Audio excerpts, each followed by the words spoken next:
أعوذ بالله من الشيطان الرجيم. بسم الله الرحمن الرحيم. الحمد لله رب العالمين، والصلاة والسلام على أشرف الخلائق أجمعين، سيدنا وسيد الأولين والآخرين، حبيبنا وحبيب إله العالمين، إمام المرسلين وخاتم النبيين، أبي القاسم المصطفى محمد. اللهم صل على محمد وآل محمد وعلى أهل بيته الطيبين الطاهرين الهداة المهديين المعصومين المظلومين، واللعنة الدائمة على أعداء الحق والدين. أما بعد، فقد قال الله تعالى عز اسمه في محكم كتابه ومتقن خطابه. بسم الله الرحمن الرحيم. إن في خلق السماوات والأرض واختلاف الليل والنهار لآيات لأولي الألباب. صدق الله العلي العظيم. اللهم صل على محمد وآل محمد. ایک اور بلند تر صلوات. اللهم صل على محمد وآل محمد.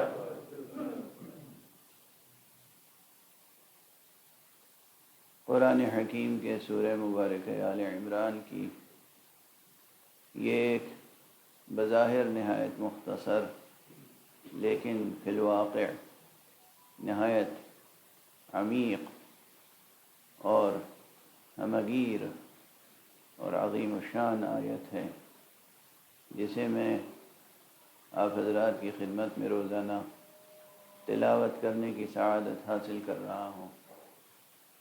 اور اس آیت کریمہ کے ضمن میں جو موضوع ہے وہ ہے راز قدرت اور حسین. اس میں شک نہیں کہ جب تک کوئی حامل اسرار الہی نہ ہو، جب تک کوئی ناموس فطرت سے آشنا نہ ہو، جب تک کوئی راز قدرت سے واقف نہ ہو، اس وقت تک وہ منصب جلیل امامت پر فائز ہو نہیں سکتا.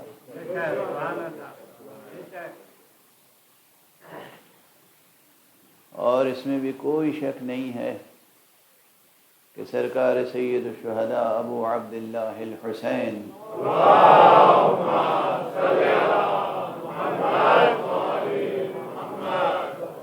کی ذات گرامی وہ ہے جو اشارات فطرت، عبارات مشیت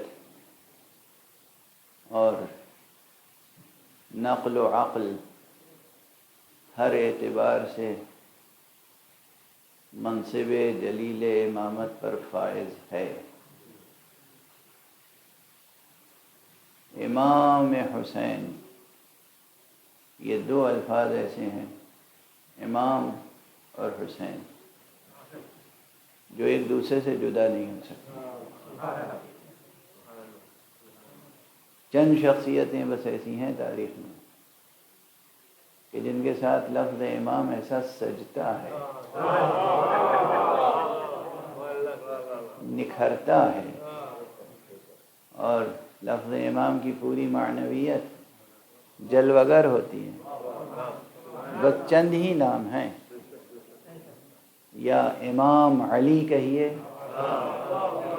تو وہ کیفیت پیدا ہوتی ہے، یا امام حسین کہیے تو وہ کیفیت پیدا ہوتی ہے، یا امام حسن کہیے تو وہی کیفیت پیدا ہوتی ہے۔ یہ وہ نام ہیں کہ جن کے ساتھ یہ لقب، یہ لفظ، یہ کلمہ اپنی پوری معنویت کے ساتھ سجتا ہے۔ محمد وآل محمد بلند کر صلوات۔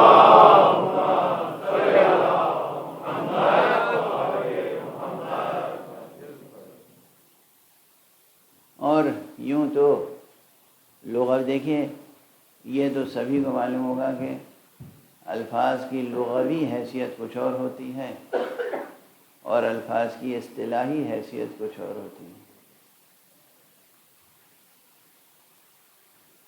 اگر لغوی حیثیت پر ہمیشہ محمول کی جائے بات تو کبھی کبھی بات لغو ہو کے رہ جاتی ہے۔ لغوی حیثیت تو امام کی یہ ہے کہ کوئی چیز جو سامنے ہو اس کو آپ امام کہہ سکتے ہیں، جو چیز آپ کے آگے ہو، سامنے ہو، وہ امام کہہ سکتے ہیں آپ اسے۔ اب یہ اپنی اپنی قسمت ہے، کون کس کو اپنے سامنے رکھتا ہے، کون کسے اپنے آگے رکھتا ہے۔ تو امام کی لغوی حیثیت جو ہے وہ بس یہ ہے کہ جو چیز سامنے ہو، لیکن امام کی ایک اصطلاحی حیثیت ہے، یعنی ایک ٹرمینالوجی کے اعتبار سے اس کی ایک اپنی ڈیفینیشن ہے۔ اس ڈیفینیشن میں امت اسلامیہ کے درمیان دو بڑے گروہ پائے جاتے ہیں، جہاں امامت کی ڈیفینیشن میں جوہری اختلاف ہے۔ امامت کی ڈیفینیشن میں جوہری اختلاف ہے، ایسنس کا فرق ہے، جوہر کا فرق ہے۔ وہ چیز جو مقوم تعریف ہوتی ہے اسی کا فرق ہے۔ یعنی اس کا امام علم کلام میں جب امامت کی بحث چڑھتی ہے اور اس بحث سے کوئی صرف نظر نہیں کر سکتا، کیوں؟ اس لیے کہ امامت انسانی معاشرے کی ایک ضرورت ہے، لا بد من، ایک ضرورت ہے۔ انسانی معاشرہ بغیر امام کے، بغیر سربراہ کے، بغیر حاکم کے، بغیر ولی امر کے رہ نہیں سکتا، ورنہ ملوک الطوائفی یا طوائف الملوکی کی کیفیت رہے گی۔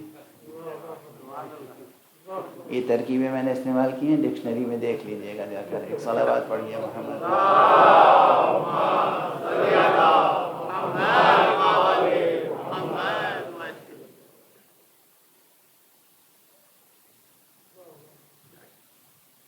یعنی کوئی ایک صحیح سالم متحد معاشرہ وجود میں نہیں آ سکتا بغیر امامت کے۔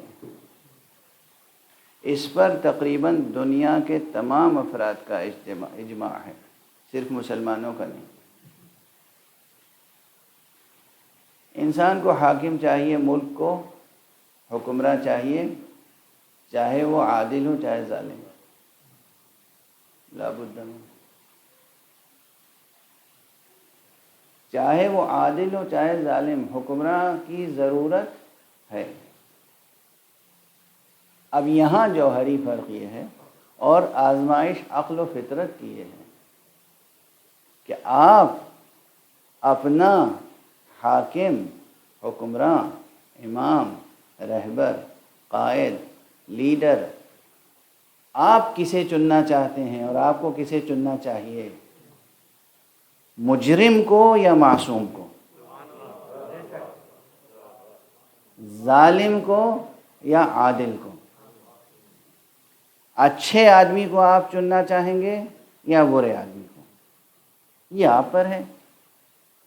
اور میں سمجھتا ہوں یہاں بھی پوری دنیا میں بغیر کسی اختلاف دین و مذہب و مسلک کسی بھی انسان سے پوچھئے، وہ چاہے گورا ہو یا کالا، وہ مشرق کا ہو یا مغرب کا، وہ شمال کا ہو یا جنوب کا، کہ تم کسے اپنا لیڈر چننا چاہتے ہو؟ کسی برے آدمی کو؟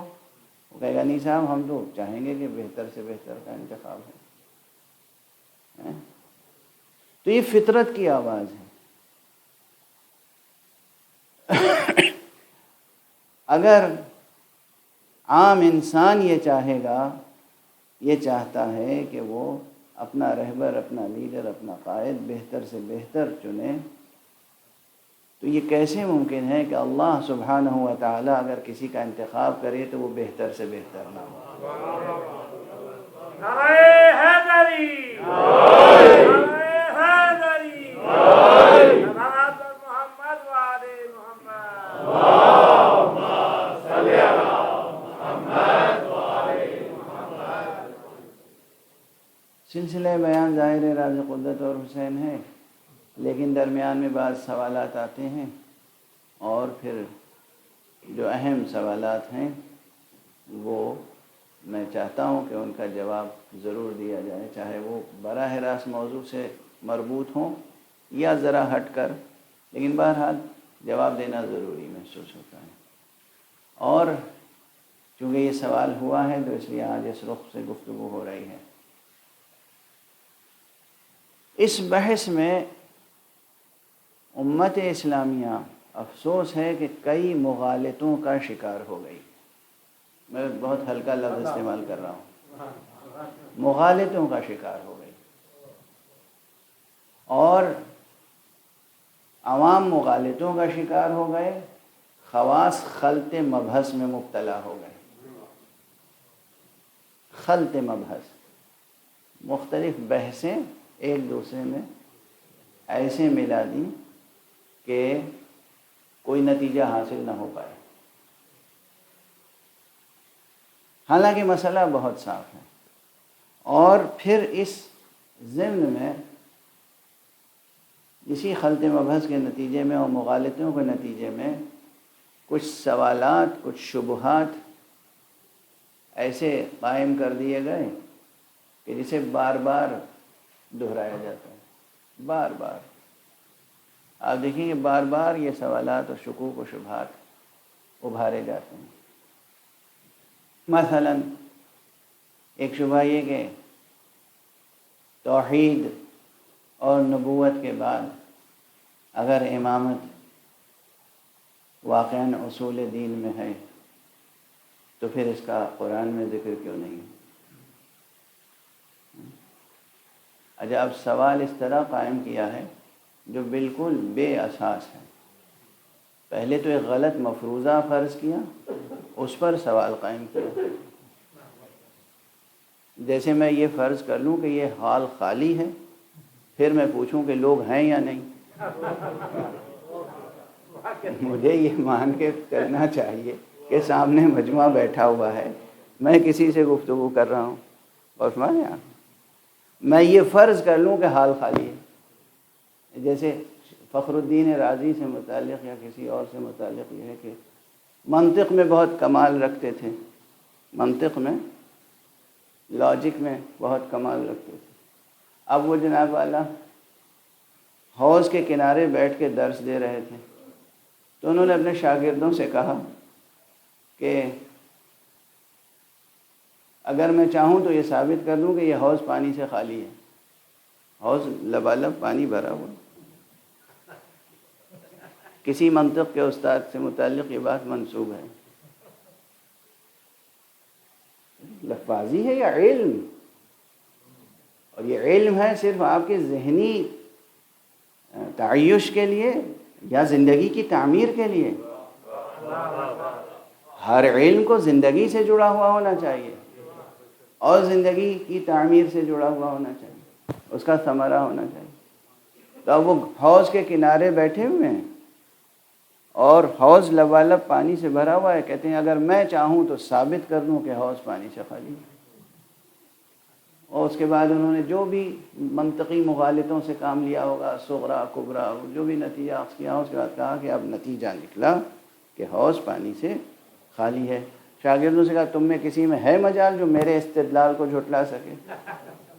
اب ظاہر ہے شاگرد استاد کا رشتہ، وہ بھی اس زمانے کا جہاں شاگرد استاد کو اپنا باپ سمجھتا تھا، باپ سے بڑھ کر سمجھتا تھا، سب سر جھکائے بیٹھے ہیں کہ اب ان کا جواب کون دے۔ ایک تھا جری جو حکایت نقل کی جاتی ہے، کہا جی میں ثابت کر سکتا ہوں کہ حوض پانی سے بھرا ہوا ہے۔ کہا کیسے؟ وہ اٹھ کے قریب آیا، ان کو بھرپور گود میں اٹھایا اور حوض میں ڈال دیا۔ کہا آپ بتائیے حوض میں پانی ہے یا نہیں ہے؟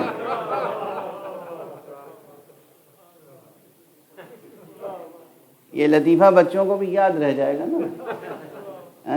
اب کئی دن سے لوگ کہہ رہے تھے بڑی سنگین بحث ہو رہی ہے، بہت زبان سمجھ میں نہیں آتی اور بہت الجھی ہوئی بحث ہے۔ اب اس سے زیادہ آسان تو نہیں ہو سکتی۔ ایک صلوات پڑھیے محمد وعلیہ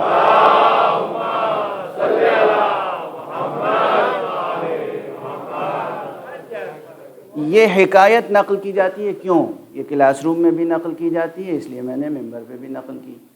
کیوں؟ اس میں ایک درس پوشیدہ ہے۔ درس یہ پوشیدہ ہے کہ بدیہیات کا انکار نہیں کیا جاتا۔ یہ کمال علم نہیں ہے کہ ہست کو نیست ثابت کیا جائے، یہ کمال علم نہیں ہے کہ بدیہیات کا انکار کیا جائے، یہ کمال علم نہیں ہے کہ دن کے دوپہر میں اور 2 بجے یا 1 بجے ظہر کے وقت، زوال کے وقت آپ کھڑے ہو کے کہیں دیکھو میں ثابت کر رہا ہوں کہ سورج نہیں ہے۔ یہ کمال علم نہیں ہے۔ اور ہمارے یہاں اور یہ اس طرح کے مغالطہ آمیز استدلالات بھرے پڑے ہیں ماشاءاللہ مسلمان مفتیوں اور مولویوں کے ہاں۔ افسوس اس بات کا ہے۔ اور جو سوالات قائم کیے جاتے ہیں وہ بھی اسی طرح کے، کہ پہلے تو ایک غلط مفروضہ قائم کیا، یعنی جو فرض کی بات آپ نے وہ غلط ہے، اس غلط مفروضے پر ایک سوال قائم کیا، اب ہمیں مکلف کر رہے ہیں کہ آپ جواب دیجئے۔ سبحان۔ اور ہمارے یہاں اس کا یہ واضح رہے کہ یہ اسی طرح کا سوال ہے۔ امامت کا قرآن میں کیوں نہیں تذکرہ ہے؟ کہاں تذکرہ نہیں ہے؟ امامت کا قرآن میں تذکرہ نہیں ہے۔ قرآن خود امام ہے اور قرآن کے مضمون کا محور امامت ہے۔ قرآن مجید کے مضمون کا، موضوع کا محور امامت ہے۔ وہ نظام جو قرآن مجید نے معاشرہ انسانی کی تنظیم کے لیے دیا ہے، اس نظام کا نام امامت و ولایت ہے۔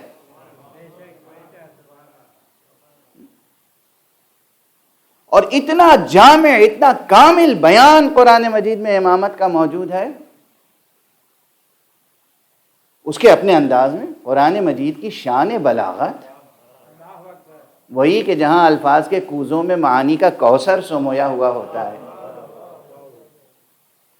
ایک ایک فقرے میں پوری بحث سموئی ہوئی ہوتی ہے۔ تو پہلے تو قرآن مجید کے لہجہ شناس بنیے، پہلے تو قرآن مجید سے استنطاق کی استعداد پیدا کیجئے۔ یہ سیکھیے کہ قرآن مجید پڑھتے کیسے ہیں اور قرآن مجید سے کچھ پوچھتے کیسے ہیں، قرآن مجید سے سوال کیسے کرتے ہیں۔ اور یہ اس وقت تک آپ کو آئے گا نہیں جب تک کہ زیر منبر صاحب سلونی بیٹھیں گے نہیں۔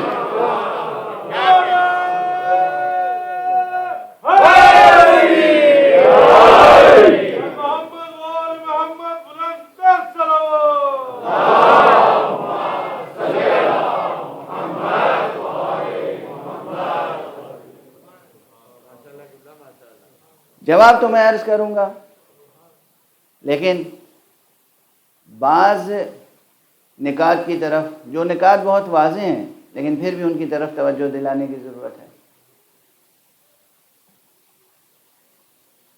امامت سے پہلے کیا ہے؟ نبوت، اور نبوت سے پہلے کیا ہے؟ توحید۔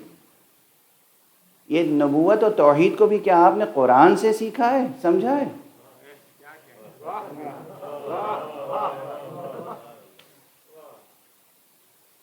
نبی کی شناخت اور خالق کی شناخت قرآن سے ہوگی یا عقل انسانی سے؟ اگر عقل انسانی سے استفادہ نہیں کیا تو قرآن مجید سے نبوت کی دلیل پیش کریں گے تو اس دلیل کو باطل کہا جائے گا منطق کی اصطلاح میں۔ کیوں؟ اس لیے کہ دور لازم آئے گا۔ دور کسے کہتے ہیں؟ دور سمجھ لیجئے، اب یہ بالکل پیور علمی مسئلہ ہے۔ کبھی بھی آرگومنٹ کے لیے، ایویڈنس پیش کرنے کے لیے، آرگومنٹ اور پروف پیش کرنے کے لیے یہ یاد رکھیے دور کسے کہتے ہیں۔ دور، اب بالکل پھر ویسی مثال دوں نا کہ بچے تھوڑا ہنس بھی لیں اور یاد بھی رکھیں۔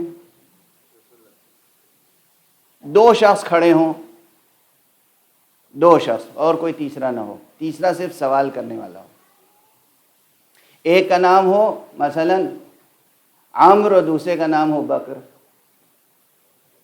اور پوچھا جائے کہ عمرو صاحب کے والد کون ہیں؟ کہا جائے بکر۔ اب بکر کے والد کون ہیں؟ کہا عمرو۔ Is it possible? یہ صحیح ہے؟ کریکٹ ہوگا آنسر؟ عمرو اور بکر دونوں کا نسب نامہ مجہول ہو جائے گا اگر اس قسم کا جواب دیا۔ اگر اس قسم کا جواب دیا، یہ دو ہی ہیں، تیسرا کوئی نہیں ہے، ایک عمرو ایک بکر۔ کہا عمرو کے والد کون ہے؟ کہا بکر۔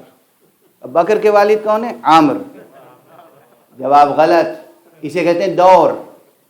دور یعنی کسی چیز کو بیک وقت موجود اور بیک وقت ناموجود مان لینا،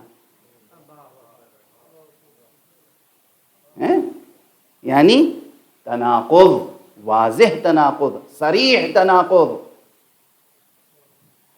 عامر کے والد اگر بکر ہیں تو اس کا مطلب یہ کہ جب بکر تھے تو عمر نہیں تھا۔ عمر نہیں تھا تو بکر کا وجود تھا، بکر پھر والد ہوا تو عمر وجود میں آیا۔ ٹھیک ہے نا؟ اب آپ دوبارہ کہہ رہے ہیں، جب ہم کہہ رہے ہیں بکر کا والد کون ہے، کہہ رہے ہیں عمر، اس کے معنی یہ ہے کہ عمر تھا، بکر نہیں تھا۔ عمر کی سبب سے بکر وجود میں آیا، تو دور اسے کہتے ہیں کہ آپ کہہ رہے ہیں عمر تھا بھی نہیں بھی تھا، بکر تھا بھی نہیں بھی تھا۔ واضح ہوئی بات؟ دور سمجھ میں آیا؟ اب یہ ایسی مثال دی ہے جو بھولیں گے نہیں آپ۔ یہ نہیں کہیں گے کہ موٹی موٹی اصطلاحیں، ٹرمینالوجیز فلسفی کے علاقے ممبر پہ ہم لوگوں کے اوپر ایسے انڈیل دیتے ہیں کہ مجبور ہو کہ ہم لوگ کہیں ہاں صاحب آپ بہت پڑھے لکھے آدمی ہیں، مان لیا۔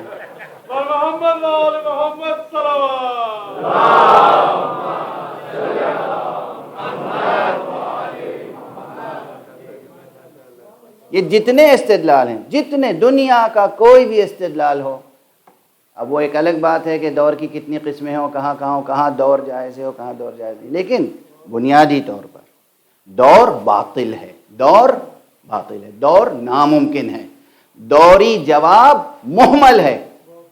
ٹھیک؟ نبی خود یہ کہیں کہ میں نبی ہوں اور آپ مان لیجئے، یہ کیا ہوگا؟ دور۔ اور اس طرح پھر دنیا میں جتنے ہیں سب دعویٰ کر لیں کہ میں نبی ہوں۔ آپ کسی کو کہہ سکتے ہیں تم غلط کہہ رہے ہو، وہ کہیں جناب آپ نے حضرت محمد مصطفیٰ صلی اللہ علیہ وآلہ وسلم کو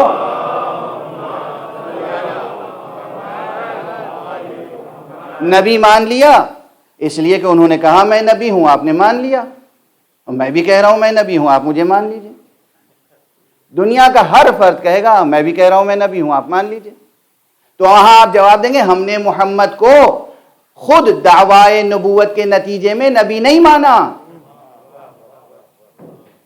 ہم نے پہلے اپنی عقل سے سرکار رسالت مآب کی نبوت پہ دلیل قائم کی، اور جب ہماری عقل نے تسلیم کر لیا کہ یہ نبی ہیں تب ہم نے ان کی ہر بات کو مانا. اور ہمارے یہاں اللہ نے نبی کو نبی کہا تو ہم نے نبی کو نبی مانا. عقل نے نبی کو نبی کہا تو ہم نے نبی کو نبی مانا. نبی نے خود کو نبی کہا اور ہم نے نبی مانا، یہ ایسا نہیں ہوا. واضح ہے؟ تو اگر قرآن مجید ہی سے نبوت مصطفیٰ ثابت کرنی ہے، صرف قرآن سے، اسی دو چیزیں الگ الگ ہیں، ذہن ان باریکیوں سے گزرے. نبوت ایک الگ حقیقت ہے اور سند نبوت ایک الگ چیز ہے. اثبات نبوت عامہ اور اثبات نبوت خاصہ کے لیے دلائل ہیں. واضح ہے یہ بات؟ تو ہم نے محمد صلی اللہ علیہ وآلہ وسلم کو بھی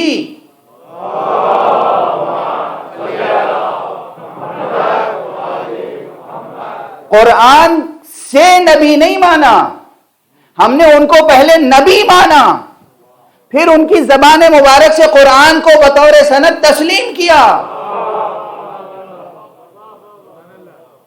واضح ہے؟ اور اب آپ آگے بڑھیے، خود قرآن مجید میں توحید کی بحثوں میں جائیے. قرآن مجید میں عقل انسانی کی رہنمائی کے لیے ایسے قضایا بیان ہوئے ہیں، ایسی دلیلیں بیان ہوئی ہیں جہاں یہ ثابت کیا گیا ہے کہ خدا ایک ہے. لیکن یہ کہ خدا ہے، اس کی کوئی دلیل قرآن مجید نے نہیں پیش کی ہے. خدا ہے اس کا اقرار عقل انسانی کرتی ہے. خدا ہے اس کا اقرار فطرت انسانی کرتی ہے. عقل و فطرت گواہی دیتی ہے کہ وہ ہے. عقل و فطرت کے دلائل کام آتے ہیں نبی کی شناخت میں. پھر نبی کی زبان سے جو کلام آتا ہے اسے ہم کلام اللہ اور سند رسول اللہ سمجھتے ہیں. تو یہ کہنا کہ قرآن سے ہر چیز ثابت کریں، قرآن سے تو ہم خدا کی ہستی کو بھی ثابت نہیں کرتے، ورنہ جو قرآن پہ یقین نہیں رکھتا اس کے آگے کبھی خدا کو ثابت نہیں کر پائیں گے.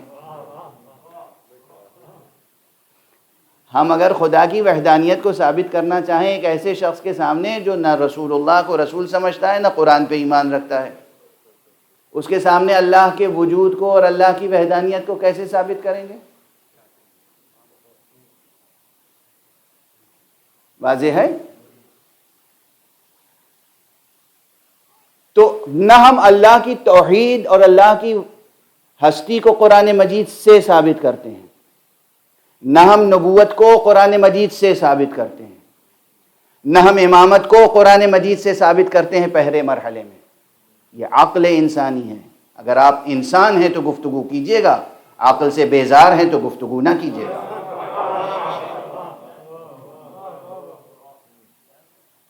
آپ کو عقل دی ہے اللہ سبحانہ و تعالیٰ نے، کس لیے؟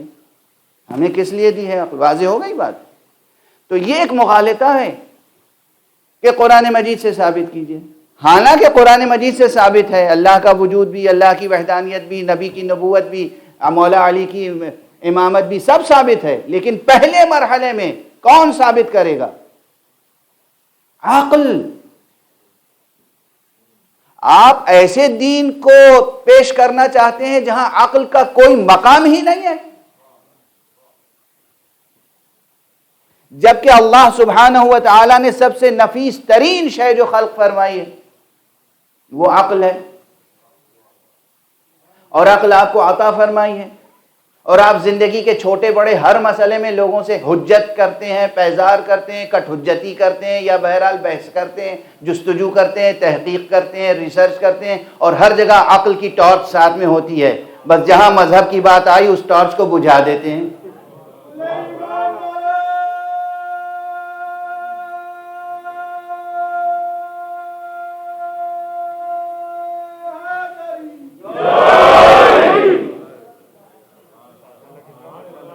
واضح ہے؟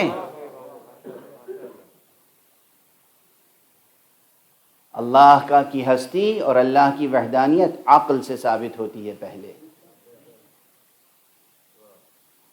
جب قرآن نازل نہیں ہوا تھا اس وقت بھی عرب میں اللہ پرست اور اللہ کو یکتا ماننے والے تھے. جب قرآن نازل نہیں ہوا تھا اس وقت بھی عرب میں تھے، عرب میں تھے کہ جو اللہ پر یقین رکھتے تھے اور اللہ کی حمد و ثنا کرتے تھے اور اللہ کی بندگی کرتے تھے، اللہ کی عبادت کرتے تھے۔ قرآن نازل نہیں ہوا تھا، انہوں نے کس طرح پہچانا کہ خدا ہے؟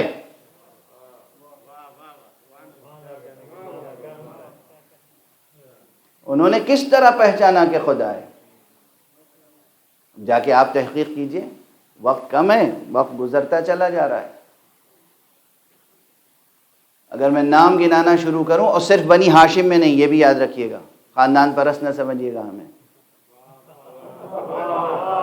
ہم خدا پرست ہیں، ہم مولا پرست ہیں۔ ہم اللہ کو مولا سمجھتے ہیں یا اسے مولا سمجھتے ہیں جسے اللہ نے مولا کہا؟ ہم ہر ایک کو اپنا مولا اور آقا اور مقتدی اور سید اور امام نہیں سمجھتے۔ ہم خاندان پرستی کبھی نہیں کرتے، ورنہ ابو لہب پہ لعنت نہ کرتے، ابو طالب پہ سلام نہ کرتے۔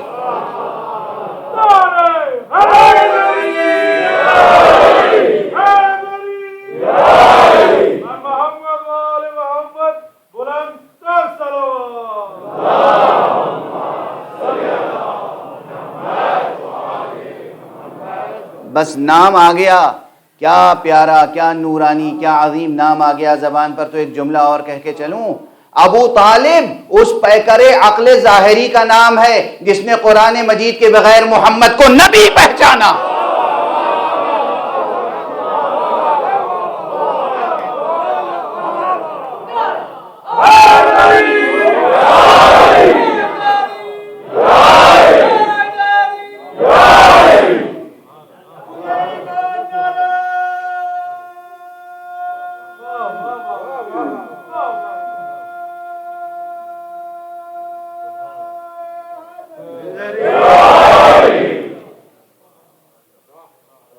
عقل دشمن کی ترکیب تو سنی ہوگی آپ لوگوں نے، بہت سے لوگوں کو لوگ کہتے ہیں یہ شخص، ارے یہ تو عقل دشمن ہے، ہیں؟ ابو طالب چونکہ عقل مجسمہ عقل ہے، جس نے قرآن کے بغیر محمد کو نبی جانا، تو دنیا کے جتنے عقل دشمن ہیں سب ابو طالب کے دشمن ہو گئے۔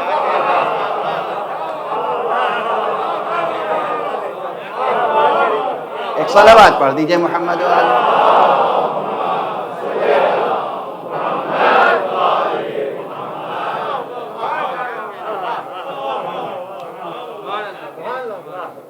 اور مجھے کوئی جھٹلا نہیں سکتا،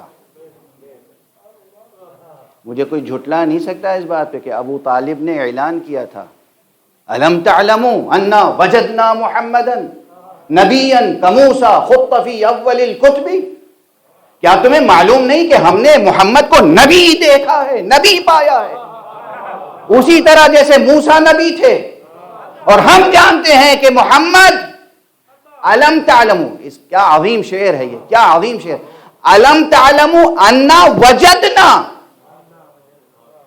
یہاں دونوں دلیلیں ہیں، ہم نے محمد کو نبی پایا، اور تائید کے لیے دوسرے مصرے میں کہا کہ ہم نے ان کا نام پہلے آنے والی کتابوں میں پایا،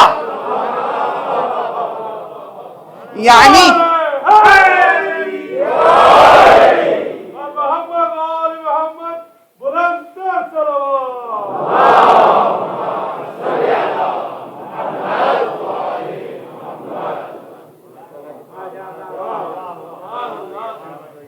الم تعلموا انا وجدنا محمدا نبیا کموسیٰ خط فی اول الکتب۔ اگر علم عروض کسی کو نہیں معلوم ہوگا تو اعتراض کرے گا کہ انہیں شعر صحیح یاد نہیں، کتبی کو کتبی کہہ رہے ہیں، حالانکہ ازراح عروض بھی درست ہے، ازراح لغت بھی۔ ایک اور صلوات پڑھ دیجیے۔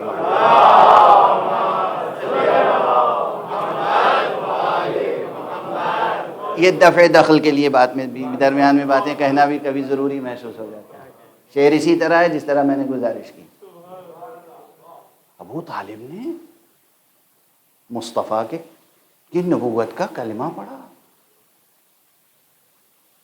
اور ہم نے، آپ نے، سب نے پہلے عقل سے کام لے کر، عقل اللہ نے دی اسی لیے تاکہ آپ سب سے پہلے کسی حقیقت کو اپنی عقل سے دریافت کریں۔ وجود حق عقل سے ثابت ہے، فطرت سے ثابت ہے۔ فطرت گواہی دیتی ہے کہ کوئی ہے، عقل گواہی دیتی ہے کہ کوئی ہے۔ اس کے بعد جب اس کا کلام ملتا ہے تو اس عقل و فطرت کی روشنی میں ہم طے کرتے ہیں کہ یہ کلام حق ہے۔ ہم اسی طرح جو تحریف ہو گئی جن کتابوں میں، اس میں دیکھ لیتے ہیں ہماری فطرت، پاکیزہ فطرت استشمام کرتی ہے نکہت کلام کو، اور ہماری عقل فرق کرتی ہے اور کہتی ہے یہ آیتیں اللہ کی معلوم ہوتی ہیں، یہ بندوں نے ڈال دی ہیں اس میں۔ واضح ہے؟ تو عقل، تورات کی ہم پڑھتے ہیں آج عقل کی روشنی میں، انجیل پڑھتے ہیں عقل کی روشنی میں، قرآن بھی پڑھنے کے لیے کہا عقل کی روشنی میں۔ ہاں، اب آتی ہیں اس کے بعد تفصیلات، جزئیات، سندیں۔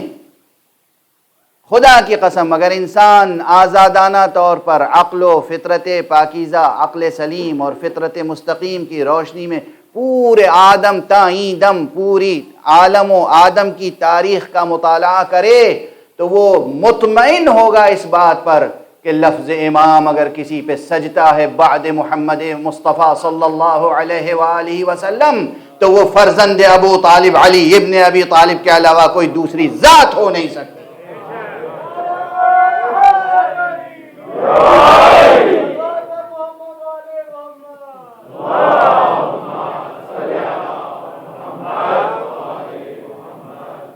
میں نے دو کلمات استعمال کیے، فطرت مستقیمہ اور عقل سلیم۔ دل پاک ہو، دماغ بھی روشن ہو تو کوئی مسئلہ نہیں۔ اب اس کے بعد آتی ہیں شہادتیں۔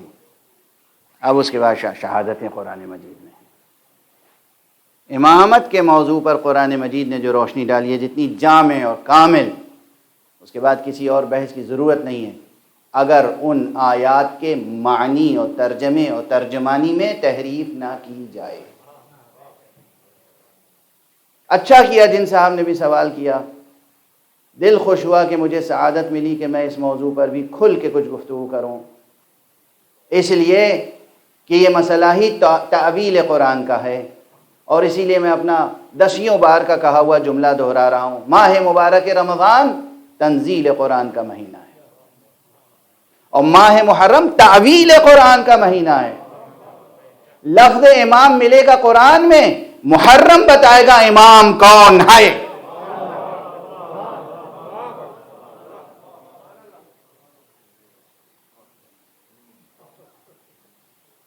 اب ایک آیت کی طرف تیزی سے، آیت آپ سب کو یاد ہوگی، بہت سے ذاکرین برابر ذکر کرتے ہیں، کوئی میں پہلی بار تھوڑی اشارہ کر رہا ہوں، کیونکہ جو کلیدی بحث ہے، جو کلیدی مطلب ہے وہ تو وہی رہے گا، جو کلیدیں ہیں جو وہ بدلی نہیں جا سکتی۔ جب بھی کوئی پوچھے کہ نماز کا ذکر قرآن میں کہاں ہے تو آدمی یہی کہے گا اقیموا الصلاۃ، لاکھوں نہیں کروڑوں بار ہر فقیہ ہر مجتہد یہی کہے گا۔ تو میں کوئی نئی آیت کی طرف اشارہ نہیں کر رہا ہوں اس وقت، اگرچہ بہت سے آیات ایسے ہیں جن کی طرف اشارہ کروں گا تو آپ کہیں گے کہ ہاں اس سے پہلے اس آیت کو اس رخ سے نہیں پڑھا تھا، لیکن آج چونکہ گفتگو شروع ہوئی ہے تو میں ایک آیت مشہور ترین، وَإِذِ ابْتَلَىٰ إِبْرَاهِيمَ رَبُّهُ بِكَلِمَاتٍ فَأَتَمَّهُنَّ، اور یاد کرو اس بات کو کہ جب اللہ نے ابراہیم کا امتحان لیا بعض کلمات کے ذریعے سے۔ یہ بھی کیا بیان قرآنی ہے،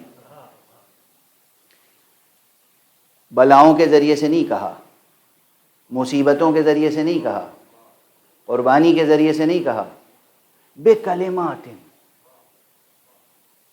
یہ ایسا شان بلاغت قرآنی ہے یہ لفظ کہ اس میں نہ جانے کتنی چیزیں پوشیدہ ہیں، اس میں بہت سے اسرار اور راز پوشیدہ ہیں، اس میں بہت سے رازہائے قدرت بھی ہیں، اس میں بہت سے اسرار تکوین بھی ہیں، اس میں بہت سے اسرار و رموز تشریع بھی ہیں، بہت سی چیزیں ہیں اس میں۔ کلمات، اس ایک لفظ کلمات کی اگر تشریح کیجئے تو نہ جانے کتنے صفحات تحریر کرنے پڑیں گے۔ وَإِذِ ابْتَلَىٰ إِبْرَاهِيمَ رَبُّهُ بے کلمات. یاد کرو جب ابراہیم کا امتحان لیا پروردگار نے کس کے ذریعے سے؟ کلمات کے ذریعے سے. یہ کلمات کی بلاغت ویسے ہی عظیم الشان ہے جیسے جناب آدم کے واقعے میں اسماء کی بلاغت ہے. کَإِنِّي جَاعِلٌ فِي الْأَرْضِ خلیفہ، اور اس کے ضمن میں پھر جب بات آگے بڑھی تو کیا کہا؟ وَعَلَّمَ آدَمَ الْأَسْمَاءَ كُلَّهَا. اللہ سبحانہ و تعالی نے آدم کو اسماء کی تعلیم دی. جیسے اسماء کی بلاغت بے نہایت ہے اسی طرح یہاں کلمات کی بلاغت بے نہایت ہے. وہاں بھی راز قدرت تھے جو اللہ نے آدم کے سپرد کیے تھے، یہاں بھی راز قدرت ہیں جو اللہ نے ابراہیم کے سپرد کیے ہیں. اب سمجھے آپ راز قدرت یہ موضوع کیوں جڑا ہوا ہے امامت سے اور امام حسین علیہ الصلوۃ والسلام کی ذات گرامی سے. ایک صلوات پڑھ دیجئے محمد وعلى.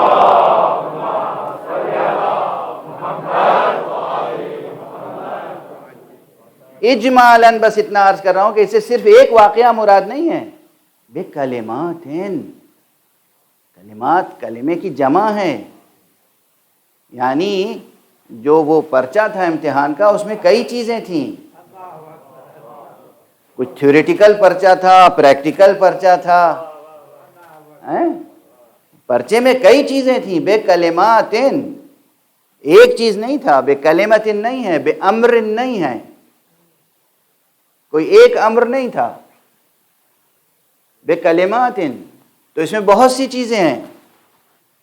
یعنی اللہ سبحانہ و تعالی جسے امام بنانا چاہتا ہے تو اسے بہت سے علوم، بہت سے اسرار، بہت سے رموز، ناموس مشیت سے آشنا کرتا ہے، ناموس فطرت سے آشنا کرتا ہے، رازہائے قدرت سے آشنا کرتا ہے، اور کچھ چیزیں اپنی طرف سے اسے عطا کرتا ہے، کچھ اختیار دیتا ہے.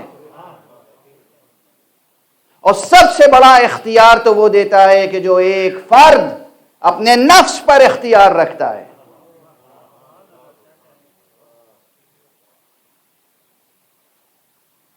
یہ چھوٹا سا لفظ جو آخر میں کہا یہ بہت بڑی بحث ہے. سب سے بڑا اختیار اللہ جو دیتا ہے اپنے اولیاء کو، ائمہ کو، نبیوں کو، رسولوں کو، وہ یہ اختیار دیتا ہے کہ وہ اپنے نفس پہ اتنا اختیار رکھتے ہیں کہ پورے اختیار کے ساتھ باطل سے دور رہتے ہیں، حق پر گامزن رہتے ہیں، خدا کے رازوں کے امانت دار رہتے ہیں. کہیں بھی دنیا کا غبار اڑ کے ان کے دامن پہ جم نہیں سکتا، بیٹھ نہیں سکتا. اور اس کے بعد جب کامیاب ہو گئے تو کیا حق سبحانہ و تعالیٰ نے فرمایا؟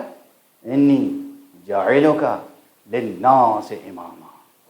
ابراہیم اب ہم تمہیں تمام انسانوں کے لیے امام بنا رہے ہیں. یہ امام کا لفظ یہاں آیا یا نہیں آیا؟ میں نے غلط آیت پڑھ دی. جب لفظ امام صراحتاً موجود ہے اور یہ ہے کہ اللہ نے کہا کہ میں تمہیں امام بنا رہا ہوں، اسی طرح جیسے آدم کو کہا تھا کہ میں آدم کو خلیفہ بنا رہا ہوں.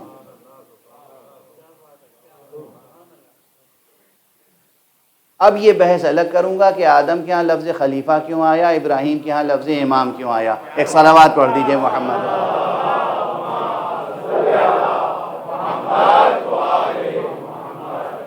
یہ بھی بڑی شیریں گفتگو، یہ بھی بڑی شیریں گفتگو. ایک صلوات پڑھیے محمد والے.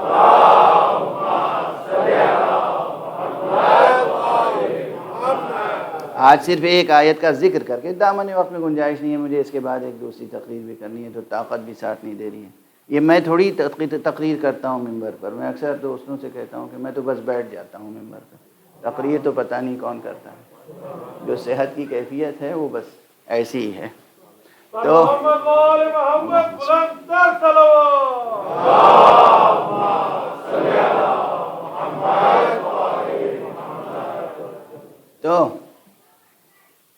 امامت ابراہیمیہ اس کا تذکرہ قرآن مجید میں موجود ہے صراحت کے ساتھ. اور پھر یہی نہیں، اللہ فرما رہا ہے میں امام بنا رہا ہوں تمہیں تمام انسانوں کے لیے. اس کو جناب ابراہیم نے یہ نہیں کہا، یہ نہیں سمجھا کہ بس ایک چیز مل گئی ہمیں، اب ہم اپنے بعد جس کو چاہے امام بنا دیں، جیسے باغی شام نے کیا تھا. کہ مجھے مل گیا تھا، اب میں اپنے بیٹے کو بناؤں گا، اور جو میرے بیٹے کی راہ میں آئے گا اسے زہر سے، تلوار سے، یا جس طرح ممکن ہوگا راستے سے ہٹا دوں گا۔ یہ طاغوتیت کی، شیطنت کی فکر ہے۔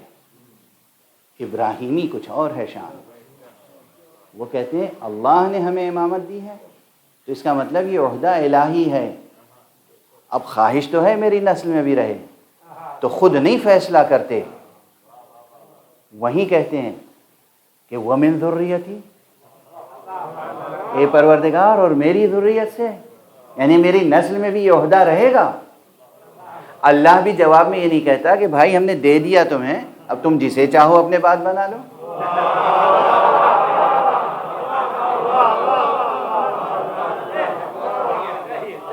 لیکن اب اس ماحول میں تو اسی انداز سے مطالبہ کیے جا سکتے ہیں۔ وَمِن ذُرِّيَّتِي، ابھی تمہیں بنا دیا امام۔ اب حق سبحانہ و تعالی نے بھی فرمایا کہ لا ینال عہدی الظالمین، دیکھو یہ میرا عہدہ ہے۔ اب سمجھ میں آیا؟ امامت کو کہہ رہا ہے پروردگار یا کسی اور چیز کو؟ اللہ امامت کو اپنی طرف اپنا عہد کہہ رہا ہے یا بندوں کا شورا؟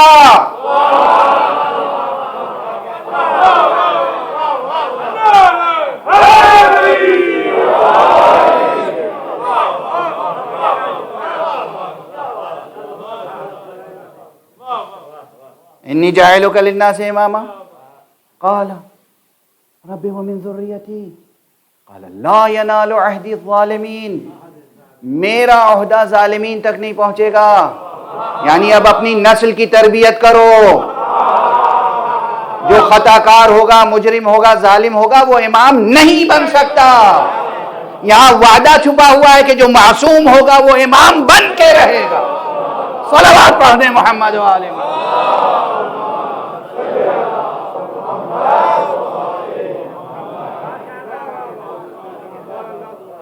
اس ایک بیان قرآنی میں لفظ کلمات کی بلاغت، لفظ امام کا وجود، لفظ عہدی کی بلاغت، لا ینال عہد الظالمین، یہ پورا مضمون، یہاں یہ تین باتیں ثابت ہوتی ہیں کہ امامت الہی منصب ہے، اللہ ہی دیتا ہے۔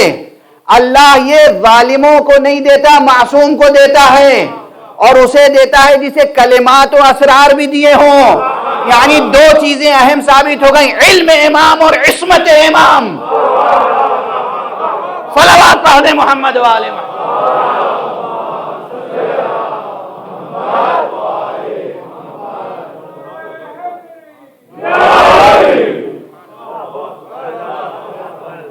علم امام،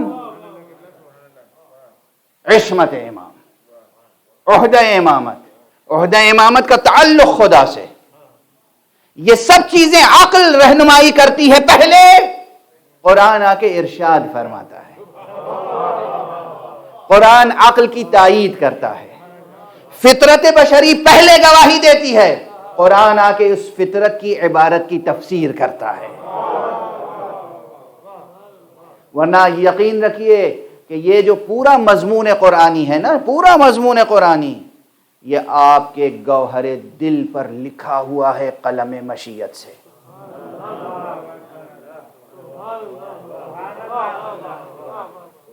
معصوم کی بات الگ ہے، ہم آپ کی بات کر رہے ہیں۔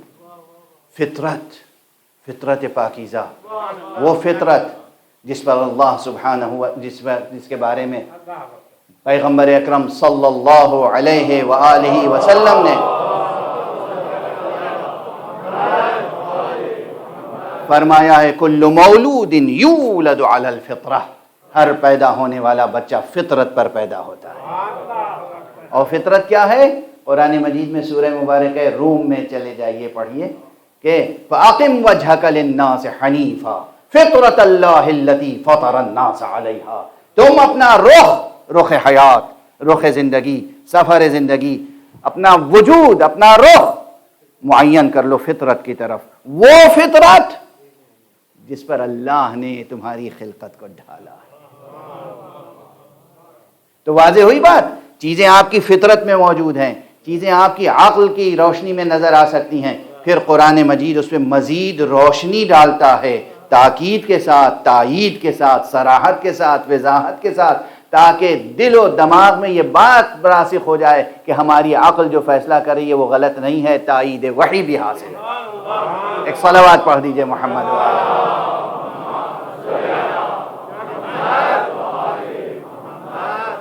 یہ صرف ایک ہی آیت نہیں ہے، قرآن مجید میں نہ جانے کتنی آیتیں ہیں۔ ظاہر ہے کہ اب آپ نے سوال کیا ہے تو پھر سنیے گا اطمینان سے۔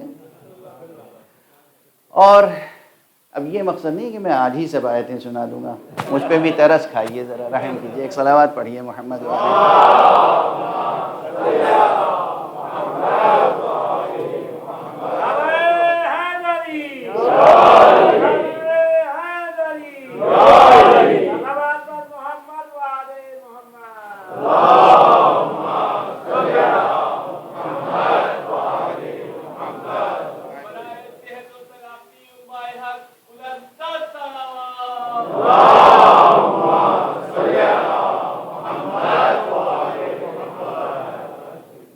یہ بات بالکل دل و دماغ میں بٹھا لیجیے کہ ہم اللہ کی وحدانیت کو بھی قرآن سے نہیں ثابت کرتے، عقل ثابت کرتی ہے۔ قرآن ہمارے عقلی استدلال کی تائید کرتا ہے، مہر لگاتا ہے کہ شاباش، ٹھیک سمجھے۔ اور اگر غلطی ہو رہی ہوتی ہے عقل سے، جہالت کی بنا پر یا کسی وجہ سے، تو پھر قرآن مجید اس کو روشنی دکھا دیتا ہے، صحیح کر دیتا ہے۔ واضح؟ نبوت مصطفیٰ ہم پہلے عقل سے پہچانتے ہیں، ہم عقل سے پہچانتے ہیں کون نبی ہے کون غیر نبی، ہم عقل سے پہچانتے ہیں کون نبی ہے کون غیر نبی، ہم عقل سے پہچانتے ہیں کون نبی ہے کون غیر نبی۔ یعنی یہ امتیاز پہلے عقل کے پاس ہوتا ہے کہ ہم برابر نہ سمجھیں۔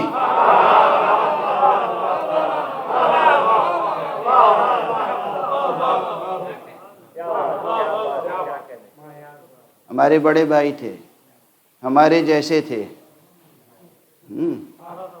کیا گستاخی ہے، کیا خطا ہے، کیا جسارت ہے، کیا بے نوری ہے۔ مصطفیٰ صلی اللہ علیہ وآلہ وسلم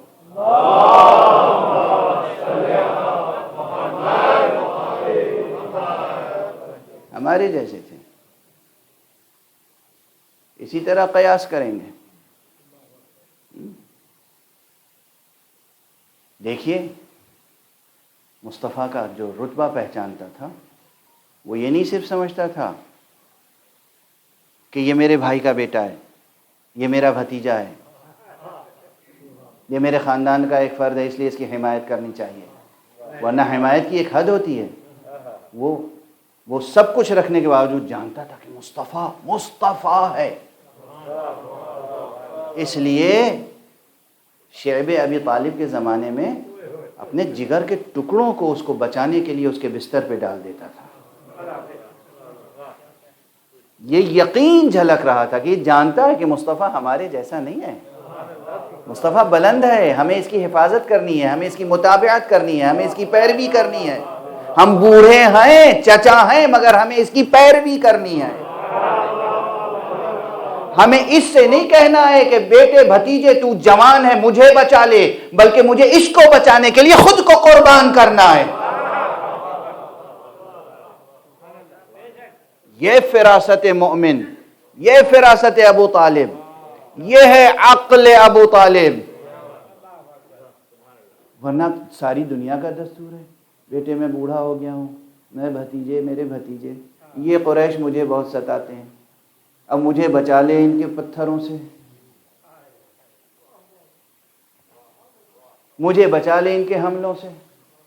تو جوان ہے بیٹے، میں بوڑھا ہوں، اب تو مجھے بچا یا میں تجھے بچاؤں گا۔ مگر معلوم ہے کہ یہ مجھ جیسا نہیں آئے، یہ میری آغوش میں امانت ہے اللہ کی، یہ مصطفیٰ ہے، هو المصطفیٰ، من سرها وصمیمها. یہ مصطفیٰ ہے، اللہ کی امانت ہے، اللہ کا چنا ہوا بندہ ہے، اور میں کتنا ہی بوڑھا ہو جاؤں مجھے قربان ہونا ہے، اسے بچانا ہے، مجھے اپنے جگر کے ٹکڑوں کو قربان کرنا ہے مگر اسے بچانا ہے. یہ ہے درس ابو طالب، شعب ابی طالب کا درس، جو شعب ابی طالب سے شروع ہوتا ہے کربلا تک جاری رہتا ہے. ہم علی کو علی مانتے ہیں، حسن کو حسن مانتے ہیں، حسین کو حسین مانتے ہیں، یہ سب ایک ہی شجر نور کی شاخیں ہیں، یہ اسی شجر کے اصول ہیں، مگر محمد محمد ہیں. محمد کو بچانے کے لیے حسین نے اسی طرح خود کو قربان کیا ہے، محمد کو بچانے کے لیے قربانی دی ہے حسین نے، جیسے محمد کو بچانے کے لیے ابو طالب قربان ہوتے تھے اور اپنے بچوں کو قربان کرتے تھے. پیغمبر نے کہا تھا انا حسین منی و انا من حسین، لیکن حسین نے خود کو قربان کیا. کس کے لیے؟ محمد کو بچانے کے لیے. واضح ہے. بس گفتگو تمام، وقت بالکل ختم ہو چکا. وہ جو تربیت کی تھی نا شعب ابی طالب میں، حضرت ابو طالب نے اپنے تمام بچوں کو، بیٹوں کو، غلاموں کو نہیں. یہ رات کی تاریکی ہے، ایک شخص کو بچانا ہے، آنے والے ظالم کو دھوکہ دینا ہے، سیدھی سی بات ہے، تاکہ وہ دھوکہ کھا جائے اور سمجھے کہ یہاں محمد لیٹے ہوئے ہیں، یہ بستر خالی نہیں ہے. بس اتنا ثابت کرنا تھا نا کہ یہ بستر خالی نہیں ہے، محمد کا بستر ہے. کسی غلام کو، کسی نوکر کو، کسی کو لیٹا دیتے نہیں. وہ یہ بھی جانتے تھے کہ اس کے بستر پہ ہر ایک نہیں لیٹ سکتا.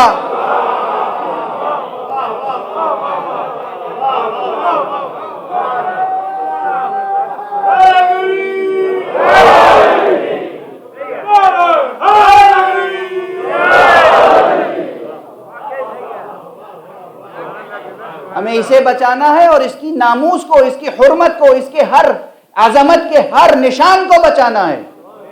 یہ نہیں کہ بس دشمن کو دھوکہ دینا ہے، اسے ہٹا دیا، وہاں کسی نوکر کو بٹھا دیا، وہاں صرف بستر لپیٹ کے رکھ دیا تاکہ دور سے دیکھے کہ ہاں کوئی لیٹا ہوا ہے. کیا کیا نہیں ہو سکتا، کیا کیا نہیں ہو سکتا. نہیں، اپنے جگر کے ٹکڑوں کو، علی کو لٹایا، کبھی جعفر کو لٹایا، کبھی عقیل کو لٹایا. فرما رہے ہیں آپ.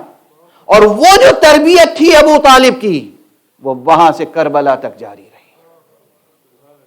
اسی لیے جب آپ زیارت پڑھتے ہیں تو کہنا پڑتا ہے السلام علی الشہداء من ولد امیر المؤمنین، السلام علی الشہداء من ولد جعفر، السلام علی الشہداء من ولد عقیل. اللہ اکبر. بس 2 فقرے میں مجلس تمام ہو جائے گی اور آپ پرسا دیں گے. آج جن بچوں کا آپ ماتم کریں گے وہ بچے حضرت عبداللہ ابن جعفر طیار ابن ابی طالب. ایک بچے کا نام عون ہے، اور کیا نام ہے! عون کے معنی سمجھتے ہیں؟ عون یعنی مدد، عون کے معنی مدد کے ہیں. یہ بچہ عون ہے جس نے اپنے وجود سے ماں کو بھی مدد دی، حسین کو مدد دی، اسلام کو مدد دی. عون کیا نام ہے! اور دوسرا بچہ ہے محمد. بس گفتگو تمام. پروردگار آپ حضرات کی عزاداری قبول فرمائے، آپ کے نوحہ و ماتم کو قبول فرمائے، آپ کو صراط مستقیم امامت و ولایت پہ گامزن رکھے، آپ کے ہاتھوں میں ہمیشہ دامن ختم نبوت رہے، آپ کے سینوں میں ہمیشہ چراغ توحید روشن رہے. یہ چراغ توحید جو کربلا والوں نے اپنے پاکیزہ لہو سے جلایا ہے، یہ مقام ختم نبوت جس کی حفاظت علی اور حسن اور حسین و آل حسین نے کی ہے، یہ مقام ختم نبوت جس کی حفاظت کس طرح کی گئی کہ بوڑھا ہو، جوان ہو، بچہ ہو، سب قربانی کے لیے مچل رہے تھے روز عاشورا. خواتین، مائیں تربیت کر رہی تھیں بچوں کی، بیٹا دیکھو کل روز عاشورا ہے، مجھے مادر گرامی فاطمہ زہرا کے سامنے شرمندہ نہ کرنا۔ بیٹا بے جگری سے جہاد کرنا، بیٹا جب تک زندہ رہو ماموں کی طرف ایک تیر بھی آنے نہ پائے۔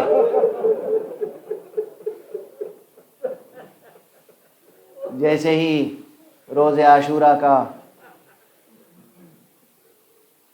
سورج طلوع ہوا اور جہاد کربلا کا آغاز ہوا، ویسے ہی سب تڑپ رہے تھے، ایک سے بڑھ کر ایک مسابقت تھی گویا، پہلے میں جان دے دوں، پہلے میں قربان ہو جاؤں، پہلے میں میدان میں چلا جاؤں۔ اور آ کے آقا سے اجازت طلب ہوتے تھے۔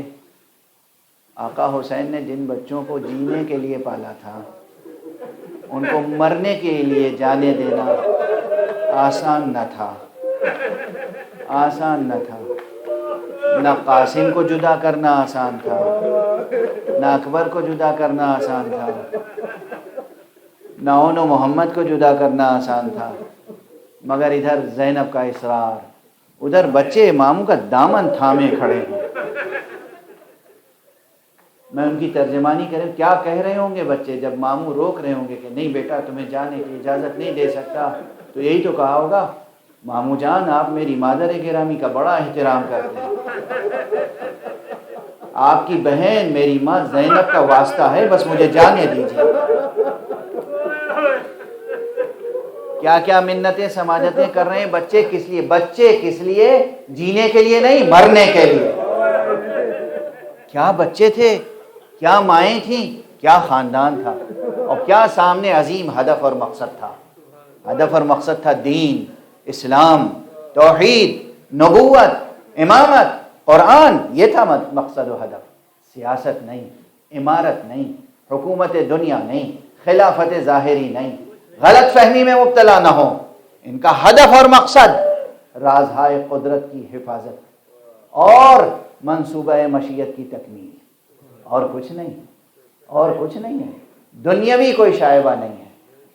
بس گفتگو تمام۔ بچے جنہیں جینے کا حق ہے وہ مرنے کا اذن چاہتے ہیں۔ بچے جن کے جینے کی عمر ہے وہ مرنے کے لیے تڑپ رہے ہیں۔ کیا منظر ہے، خدا کی قسم کیسا المناک منظر ہے۔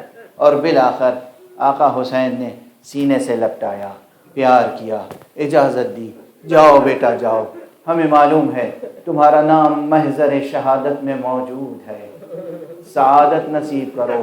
اور ہاں بچوں ہمیں یہ بھی اندازہ ہے بہت پیاسے ہو، بہت بھوکے ہو، جاؤ جاؤ خدا حافظ، تمہارے نانا جام کوثر لیے ہوئے انتظار کر رہے ہیں،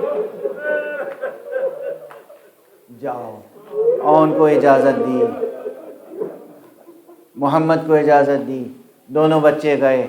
اور عمریں کم ہیں، عمریں بڑی نہیں ہیں، لیکن جنگ بڑی کی، دشمن بھی حیرت زدہ ہے، بہت سے دشمنوں کو ہلاک کیا، لیکن گئے تھے جام شہادت نوش کرنے کے لیے، تو جام شہادت ملا، نصیب ہوا۔ جب ایک بھائی گھوڑے سے گرنے لگا، آواز دی ماموں جان میرا آخری سلام۔ کیا المناک و کربناک آواز تھی، ماموں جان میرا آخری سلام۔ ادھر محمد کی آواز آئی، ماموں جان میرا بھی آخری سلام۔ آقا حسین تشریف لے گئے اور میدان میں جا کر دونوں بچوں کے لاشیں اٹھا کر خیمہ گاہ میں لائے۔ بس 2-3 کلمات آپ سنتے رہتے ہیں، مگر پھر بھی چونکہ یہ واقعیت کی ترجمانی ہے، یہ حقیقت کی ترجمانی ہے، اور اس سے مراتب واضح ہوتے ہیں۔ امام اپنی جگہ، معصوم اپنی جگہ، مگر معصومہ کربلا جنہیں میں کہتا ہوں، معلوم ہے میں بی بی زینب کو معصومہ کربلا کہتا ہوں۔ جیسے مولا امام موسیٰ کاظم علیہ السلام کی دختر آپ کی بیٹی معصومہ قم کہلاتی ہے، اسی طرح میں مولا امیر المومنین کی اس بیٹی ثانیہ زہرا کو معصومہ کربلا کہتا ہوں، اور آپ پوچھیں گے پھر سکینہ کو کیا کہیں گے؟ میں بی بی سکینہ کو معصومہ شام کہتا ہوں۔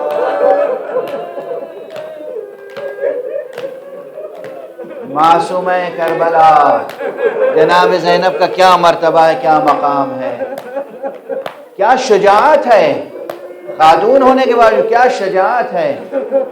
امام علیہ الصلوۃ والسلام نے روز عاشورہ، صبح عاشورہ 2 خیمے مخصوص کیے تھے۔ ایک خیمہ بڑا خیمہ تھا جسے فسطاط کہا جاتا ہے، اور آج تک کربلا معلیٰ میں ایک مسجد فسطاط موجود ہے۔ مسجد فسطاط خیمہ گاہ سے تھوڑے فاصلے پر، وہ مسجد اب تو چھوٹی سی نظر آتی ہے، اس وقت وہ خیمہ بہت بڑا تھا۔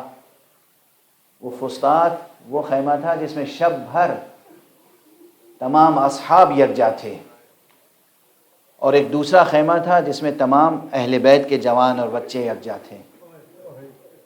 جو صبح ہوئی تو یہی فسطاط کس کام آ رہا تھا؟ جو صحابی شہید ہوتا تھا اس کا لاشا لا کے فسطاط میں رکھتے تھے، اور اہل بیت میں سے جب شہید ہوتا تھا کوئی تو اس کو اس خیمے میں لا کے رکھتے تھے جہاں اہل بیت کے بچے شب بھر بیدار رہے۔ اس خیمے میں جہاں اہل بیت کے افراد آ رہے تھے وہاں کون تھا لاشوں کے استقبال کے لیے؟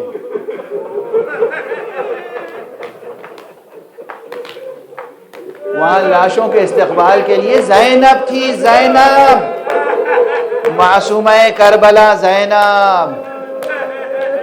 شاید اس میں حکمت یہ بھی رہی ہو کہ بھائی حسین عزیزوں کا، اصحاب کا لاشا اٹھاتے اٹھاتے دل یقیناً دل پہ صدمہ ہوتا ہے، تو سامنے جب دیکھیں گے بہن زینب استقبال کے لیے موجود ہے تو حوصلہ حسین کا اور بلند ہو جائے گا۔ اس لیے جب اہل بیت سے کوئی آتا تھا زینب آگے موجود، بھیا لاؤ میرے سپرد کرو۔ اکبر آئے کہا لاؤ بھیا مجھے دو، میں نے پالا ہے اکبر کو، میں سنبھالوں گی لاشا۔ قاسم آئے کہا بھیا میرے سپرد کرو، لیکن جب اونو محمد آئے زینب نظر نہ آئی۔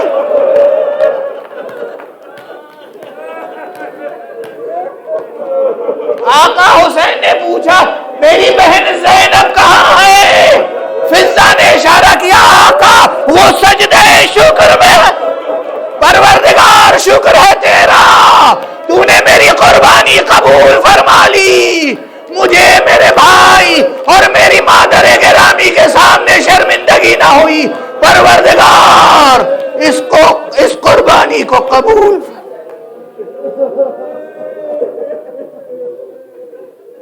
پروردگار ہمیں علوم قرآن اور معارف اہل بیت سے آشنا فرما۔ پروردگار ہمیں اور ملت اسلامیہ کو ناموس قرآن اور ناموس اہل بیت پر جان دینے کی توفیق کرامت فرما۔ پروردگار حضرت حجت الاسلام والمسلمین علامہ سید ذوالقدر رضوی صاحب کو صحت کاملہ عطا فرما، ان کا سایہ ہمارے سروں پر برقرار رکھ، اور پروردگار ان کے ہاتھوں سے مسجد امام علی کی تعمیر کی تکمیل فرما۔ پروردگار تمام مومنین کو توفیق کرامت فرما کہ وہ اس کام میں ان کے دست و بازو بن کر شریک ہو سکیں۔ دام درم سخن مولا امیر المومنین کے نام پر یہ مسجد تعمیر ہو جائے۔ پروردگار معبود ہمارے سروں پر مرجعیات حقہ کا سایہ برقرار رہے، علماء اعلام کا سایہ برقرار رہے، فقہا کا سایہ برقرار رہے۔ پروردگار اپنے ولی آخر کو اذن ظہور عطا فرما، اور ان کے ہاتھوں سے اپنی رحمت و رافت و عدالت کا پرچم لہرا۔